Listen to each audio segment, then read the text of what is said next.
Hey, you beautiful Buccaneers, Falcore here. So Season 14 is only a stone throws away, coming out next week on October 17th. And with its imminent arrival, the developers have been sneak peeking a whole load of things coming to the game. First of all, showcasing the traps, which looks like they could be very useful, especially for this idiot who took all his loot off the ship and then showcased it on the island. They also showcased what appears to be a new evade tactic, giving players the ability to hang off the ship to avoid prying eyes. But don't worry, this guy's in Reaper pajamas, so he likely doesn't even know how to raise the anchor. Sneaking was shown off alongside a new barrel waddle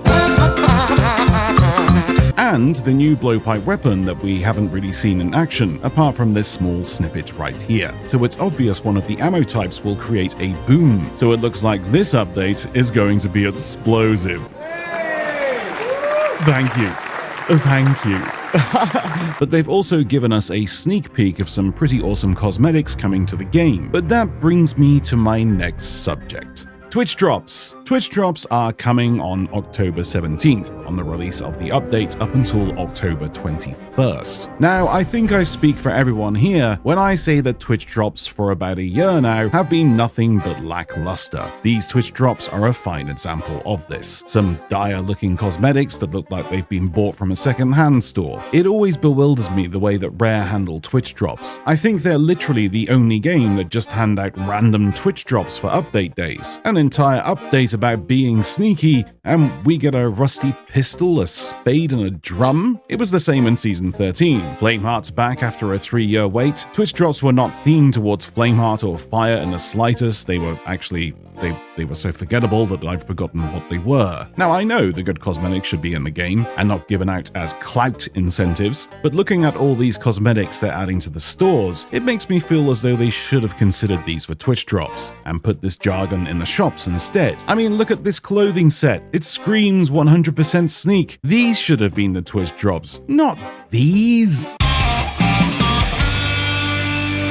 I understand the concern that cosmetics should be part of the core game experience, not used solely for promotional purposes. However, the evidence shows that using Twitch drops and other influencer-driven marketing has been crucial to the success of games like Sea of Thieves. Whenever a game has done well, it's largely due to influencers generating praise and excitement. This is especially true for online service games, where Twitch drops have been proven to drive increased viewership, player awareness, and ultimately game sales and a larger player base. This, in turn, enables the developers to deliver bigger updates and better long-term support. While the cosmetics element is important, the reality is that leveraging Twitch drops and influencer marketing is an effective way to build hype and grow the player community, which benefits the game in the long run. Disregarding these proven promotional tactics would be counterproductive and risk diminishing the game's momentum and future development. So please, guys, stop ruining the hype for updates with these lackluster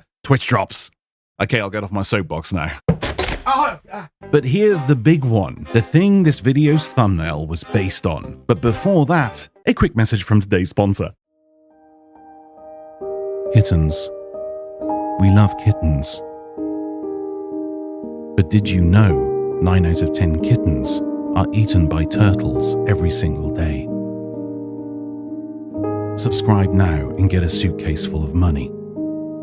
Speaking of 9 out of 10, Drew is back with news of ongoing changes to the game, and I'm happy to tell you all that player concerns were listened to. The grapple gun is being severely dialed back. The focus for this weapon now will be solely a traversal and shenanigans tool. Shipboarding is practically not possible. So gone are the days of the preview video. Everything seen and showcased in this video is simply not possible anymore. It's been dialed back from a totally overpowered tool to something that's just become a bit useful. But this now begs the question, if it's no longer used as a boarding meta, what exactly was the point of rebalancing the blunderbuss? Could we not just revert that now? The new version is infinitely more frustrating than the old one-shot. I'd much rather be on the ferry with a place to change my weapons and a possible second charge chance with full ammo rather than being stuck in the ocean with my ship on fire, unable to reboard with one bullet and no long-range weapons. But also something else that has been a long time coming, the armory on our ships will only be accessible by yourself or crew members. Enemy crew members boarding your ship will not be able to access the armory, which means they will be locked in on the weapons they chose prior to boarding. This is a massive change and has been needed for a very long time now.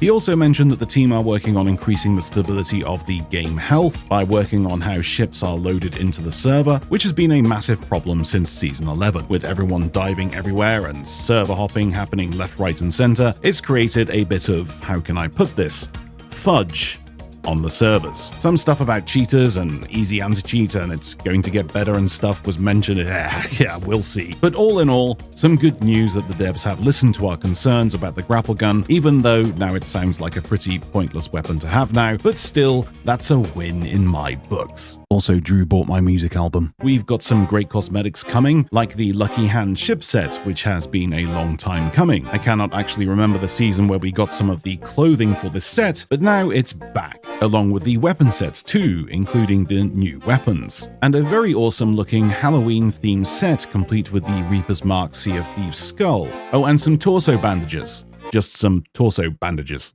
which are still infinitely better than the Twitch drop. Moving on, starting October 10th this week, Gilded Voyagers return for every single faction and will remain on your quest table until the 17th. So don't miss your chance to get these done, as there will be some great rewards. Well, I think that pretty much wraps everything up. More news coming soon. You could subscribe if you like, that'll help. I like you, bye!